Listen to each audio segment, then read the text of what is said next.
നമസ്കാരം. Big boss season 7 ആരംഭിച്ചുകൊണ്ട് അങ്ങനെ 2 ദിവസമായി. നമ്മളിപ്പോൾ ഓരോ ദിവസവും ബിഗ് ബോസിൻ്റെ അപ്ഡേറ്റുകളുമായിട്ട് ബന്ധപ്പെട്ട് ഒരു വീഡിയോ ചെയ്യണമെന്നാണ് ആഗ്രഹിക്കുന്നത്. എന്തായാലും 2 ദിവസങ്ങൾക്ക് ശേഷം നമുക്കൊരു ആദ്യമായിട്ട് നമ്മളൊരു തുടക്കം കുറിക്കുകയാണ് ഈ ബിഗ് ബോസിൻ്റെ അപ്ഡേറ്റുകളുമായി ബന്ധപ്പെട്ട്. നമ്മൾ പ്രഡിക്ഷൻ ലിസ്റ്റിലൊക്കെ വിചാരിച്ചതുപോലെ തന്നെ പേരുകളാണ് വന്നത്. അനുമോളും രേണു സുധിയും ഷാനവാസും ഒക്കെ തന്നെ ആദ്യം മുതലേ തന്നെ പേരുകളുണ്ടായിരുന്നു.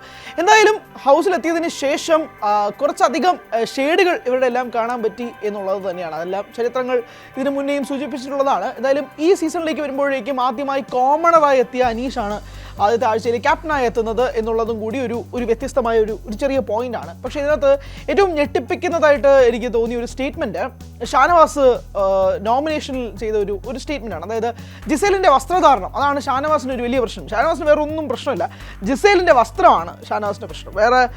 വേറെ അവരാര് ഏതൊക്കെ ഡ്രസ്സ് ധരിക്കുന്നതൊക്കെ ഓരോരുത്തരുടെയും വ്യക്തി സ്വാതന്ത്ര്യമാണ്, അതൊക്കെ അവരുടെ ഇഷ്ടമാണ്. പക്ഷേ ഷാനവാസിന് ഒന്നും പറ്റത്തില്ല. ഷാനവാസ് പറയുന്നത് ജിസേലിൻ്റെ വസ്ത്രധാരണം തനിക്ക് ശരിയാകുന്നില്ല, കേരള സംസ്കാരത്തിനെതിരായിട്ടാണെന്നാണ് ഷാനവാസ് പറയുന്നത്. ഷാനവാസ് കേരള സംസ്കാരമൊക്കെ ആ വസ്ത്രധാരണമൊക്കെ മാറിയിട്ട് വർഷങ്ങൾ കുറേയായി. ഷാനവാസ് ട്രെയിൻ പിടിച്ചോ, ഓട്ടോ പിടിച്ചോ, സ്കൂട്ടർ പിടിച്ചോ 2025 വരണമെന്ന് ആത്മാർത്ഥമായിട്ട് ആഗ്രഹിക്കുന്ന ഒരു പ്രേക്ഷകൻ കൂടിയാണ് ഞാൻ. സോ എന്തായാലും ആ ഒരു നോമിനേഷനിൽ ജിസേലിന് പറഞ്ഞതിൽ ഒരു കൃത്യമായ ധാരണ ഉണ്ടെന്ന് എനിക്ക് തോന്നുന്നില്ല. വേറെ ഏത് കാരണം വേണമെങ്കിലും നിങ്ങൾ ചൂണ്ടിക്കാണിച്ചോളൂ, നിങ്ങൾക്ക് പറയാനുള്ള സ്വാതന്ത്ര്യമുണ്ട്. വസ്ത്രധാരണയൊക്കെ ഒരാളുടെ വ്യക്തി സ്വാതന്ത്ര്യമാണ്. അതിനകത്ത് കൈ കടത്തുന്നത് ഷാനവാസിൻ്റെ തെറ്റാണ്. എനിക്ക് തോന്നുന്നത് ബിഗ് ബോസ് ശരിക്കും പറഞ്ഞാൽ ആ നോമിനേഷൻ അത് ശരിയല്ല എന്ന് തന്നെ പറയേണ്ടിയിരുന്നു എന്നുള്ളതാണ് ഞാൻ മനസ്സിലാക്കുന്നത്. എനിവേസ് എന്തായാലും ഷാനവാസ് നോമിനേറ്റ് ചെയ്തു എന്നുള്ളതാണ് മനസ്സിലാക്കുന്നത്. അതോടൊപ്പം തന്നെ ഒരു പ്രധാനപ്പെട്ട കാര്യമായിട്ട് മാറിയത് രേണു സുധിയുടെ തലവേദന കേസാണ്. തലവേദന രേണു എന്ന് പറയുന്നു, തനിക്ക് ഭയങ്കര തലവേദനയാണെന്ന് പറയുന്നു. ക്യാപ്റ്റനായ അനീഷിനോട് അത് സൂചിപ്പിക്കുന്നു. അനീഷ ആവട്ടെ അത് നേരെ പോയിട്ട് ബിഗ് ബോസിനോട് പറയുകയും ചെയ്യുന്നു. എന്നാൽ ഇതിനകത്തൊരു പ്രധാന പ്രശ്നം രേണുവിൻ്റെ അടവാണ്, അഭിനയമാണ്, നാടകമാണിതെന്ന് അപ്പാനി ശരത്തും അഭിയുമൊക്കെ വന്ന് പറഞ്ഞു. കാരണം പണിയെടുക്കാതിരിക്കാൻ വേണ്ടിയുള്ള രേണുവിൻ്റെ നമ്പർ മാത്രമാണിത് എന്നാണ് അവർ പറയുന്നത്. അപ്പാനി ശരത്ത് ഭയങ്കര തീയായിട്ട് മാറുന്നുണ്ട് ആദ്യത്തെ 2 ദിവസത്തേക്ക്. അദ്ദേഹം വളരെയധികം സൗണ്ട് റൈസ് ചെയ്യുന്നുണ്ട്, കാര്യങ്ങൾ സംസാരിക്കുന്നുണ്ടെന്നാണ് ഒരു വ്യക്തിപരമായ ഒരു പോയിന്റ് ഓഫ് വ്യൂ എനിക്ക് മനസ്സിലാവുന്നത്. പക്ഷേ നമ്മൾ കണ്ടിട്ടുണ്ട് ബിഗ് ബോസിൻ്റെ തുടക്കമൊക്കെ ഭയങ്കര തീയായിട്ട് പോകും, പക്ഷേ ഒരാഴ്ച കഴിയുമ്പോഴേക്കും ആ തീ അണയുന്നൊരു സാഹചര്യമുണ്ട്. അതുകൊണ്ട് ആരിലേക്കും വലിയ ഫോക്കസ് ഒന്നും കൊടുക്കാതെയാണ് ഞാൻ ആദ്യത്തെ വീഡിയോ ചെയ്യാനായിട്ട് ഉദ്ദേശിക്കുന്നത്. എന്തായാലും രേണുവിൻ്റെ ഈ തലവേദന എന്ന് പറയുന്നൊരു സംഭവം വളരെയധികം സംഭവമായിട്ട് മാറിയിട്ടുണ്ട് എന്നുള്ളത് വസ്തുതയാണ്. അപ്പോഴാണ് ഷാനവാസും വന്ന് ക്യാപ്റ്റനോട് പറയുന്നത് തനിക്കും തലവേദനയാണ്, ബിഗ് ബോസിനോട് പറയുന്നത്. പക്ഷേ അനീഷ് എന്ന ക്യാപ്റ്റൻ ബിഗ് ബോസ് ക്യാമറയുടെ മുന്നിൽ വന്നിട്ട് പറഞ്ഞ രേണു സുധിക്കാണ് തലവേദന എന്ന് പറയുന്നു. ബിഗ് ബോസ് മെഡിക്കൽ എമർജൻസിയാണ് ബിഗ് ബോസ് എന്നതും കൂടി പറയുന്നുണ്ട്. അപ്പോൾ ഷാനവാസ് പുറകെ വന്നിട്ട് പറയുന്നുണ്ട് എൻ്റെ കാര്യം ബിഗ് ബോസിനോട് പറയാത്തതെന്ന് പറഞ്ഞുകൊണ്ട് ഷാനവാസ് അതിൻ്റെ പേരിൽ പ്രശ്നം ഉണ്ടാക്കുന്നുണ്ട്.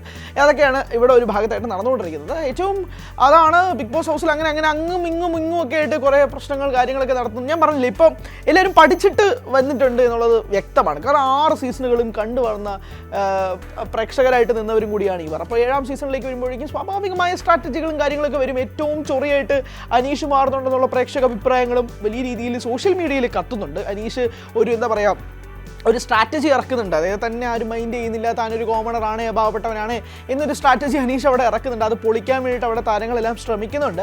നമുക്ക് മുന്നിൽ തന്നെ ഡോക്ടർ രജിത്തും ഡോക്ടർ റോബിനും ഒക്കെ ഉദാഹരണങ്ങളാണ്. ഇങ്ങനൊരു സ്ട്രാറ്റജി കളിച്ചിട്ട് വലിയ രീതിയിൽ മുന്നോട്ട് പോയവരാണ് ഇരുവരും.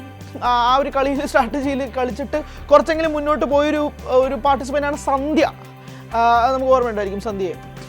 അപ്പം അവരെല്ലാവരും അങ്ങനത്തെ സ്ട്രാറ്റജി കളിച്ച് പോയവരാണ്. സൂര്യ മേനോനും അങ്ങനെ ഒരു സ്ട്രാറ്റജി കളിച്ചതാണ് കേട്ടോ. എനിക്ക് തോന്നുന്നു മണിക്കുട്ടനെ ശരണം എന്ന് പറഞ്ഞ് സൂര്യ ഉണ്ടായിരുന്നതാണ്. പക്ഷേ സൂര്യ മുന്നോട്ട് പോയി, അതും വസ്തുതയാണ്. അപ്പോൾ അങ്ങനെ ഒരു സ്ട്രാറ്റജി പിടിച്ചാൽ കുറച്ച് നാൾ നിലനിൽക്കാമെന്നുള്ളതായിരിക്കാം അനീഷിൻ്റെയും ധാരണ. എന്തായാലും അത് നടക്കുന്നുണ്ട്. അതോടൊപ്പം തന്നെ ഇന്നത്തെ പ്രധാനപ്പെട്ട കാര്യം അനുമോളിൻ്റെ കരച്ചിലാണ്. അനുമോള് ഡോക്ടേഴ്സിനെ അവഹേളിച്ചു എന്ന് പറഞ്ഞുകൊണ്ടാണ് അവിടെ ഒരു വലിയ പ്രശ്നം നടക്കുന്നത്. എന്താണെന്നുള്ളത് ലൈവ് കണ്ടിട്ടില്ല. പ്രോമോ വീഡിയോയിൽ നിന്ന് മനസ്സിലാക്കിയത് അനുമോൾ ഡോക്ടേഴ്സിനെ എന്തൊക്കെയോ പറഞ്ഞു എന്നുള്ളതാണ്. ബിന്നി സെബാസ്റ്റ്യൻ അവിടെ ഒരു കണ്ടസ്റ്റൻ്റ് ആണ്, ബിന്നി ഡോക്ടറാണ്, അതും വ്യക്തമാണ്. അങ്ങനെ കാര്യങ്ങളൊക്കെയാണ് നടക്കുന്നത്. അങ്ങനെ ഡോക്ടേഴ്സിനെ അവഹേളിച്ചു എന്ന് പറഞ്ഞുകൊണ്ട് അനുമോളിനെതിരെ വളരെ വലിയ രീതിയിൽ അവിടെ ഒരു പ്രശ്നം നടക്കുന്നുണ്ട്. അനുമോൾ അത് കണ്ടുകൊണ്ട് കരഞ്ഞുകൊണ്ട് നിലവിളിക്കുന്നതൊക്കെ ഈ പ്രോമോയിൽ കാണാം. ലൈവ് കണ്ടവർക്ക് എന്താണെന്ന് മനസ്സിലായി കാണുമെന്ന് വിശ്വസിക്കുന്നു. ലൈവ് കണ്ടില്ല, അത് പറയേണ്ടിയിരിക്കുന്നു.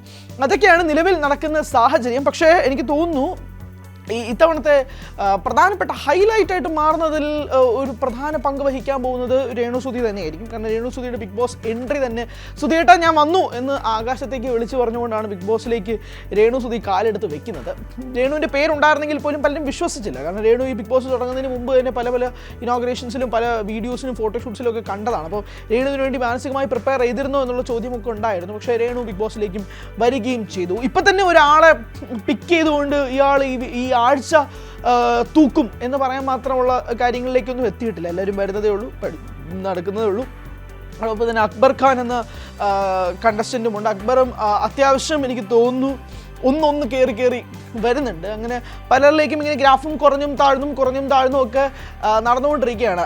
അവിടെ എന്തായാലും കലാപവും സരികയുണ്ട്. സരികയും അത്യാവശ്യം രീതിയിൽ തന്നെ കാര്യങ്ങൾ സംസാരിക്കുന്നുണ്ടെന്നുള്ളതാണ് മനസ്സിലാക്കുന്നത്. പക്ഷേ ഞാൻ പറഞ്ഞത് ഇത് വളരെ ഏർലി സ്റ്റേജാണ്. ഇപ്പോൾ തന്നെ ആളുകളെ ജഡ്ജ് ചെയ്യുക, എങ്ങനെയായിരിക്കും ഇവരുടെ ഗെയിം പ്ലാൻ പോവുക, സ്ട്രാറ്റജീസ് പോവുക. കാരണം പലരും പഠിച്ചിട്ട് വന്നിട്ടുള്ളത് വ്യക്തമാണ്.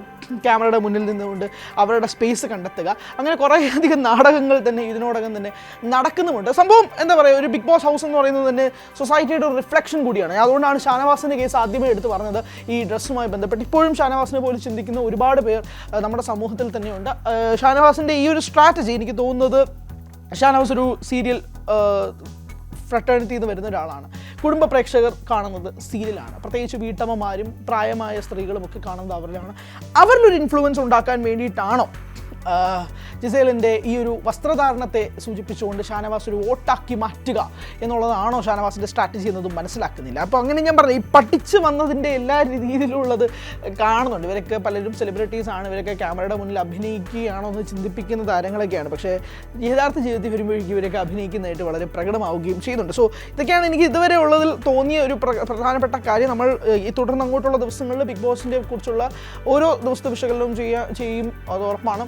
പക്ഷേ ഇതുവരെ കണക്ക് കൂട്ടൽ വെച്ച് നോക്കുമ്പോഴേക്കും ആരെയും അങ്ങനെ ഒരു പെർഫെക്റ്റ് വ്യക്തിയാണ്, ഗംഭീരമായിരിക്കും ഇയാൾ എന്ന് തോന്നുന്ന രീതിയിൽ ഒന്നും ഇതൊരു സ്പാർക്ക് വന്നിട്ടില്ല. വളരെ ഓപ്പണായിട്ട് സംസാരിക്കുകയാണ്. സോ ബിഗ് ബോസ് കാണാൻ പ്രേക്ഷകരാണ് നിങ്ങളെങ്കിൽ നിങ്ങളുടെ അഭിപ്രായങ്ങൾ പറയുക. നിങ്ങൾക്ക് ഇതുവരെ തോന്നുന്ന ഒരു മികച്ച കണ്ടസ്റ്റൻ്റ് ആരാണ് എന്നുള്ളതും പറയുക. ഷാനവാസിൻ്റെ ആ സ്റ്റേറ്റ്മെൻറ്റിനോട് നിങ്ങൾ അനുകൂലിക്കുന്നുണ്ടോ പ്രതികൂലിക്കുന്നുണ്ടോ എന്നതും കൂടി കമൻറ്റ് ബോക്സിൽ രേഖപ്പെടുത്തുക.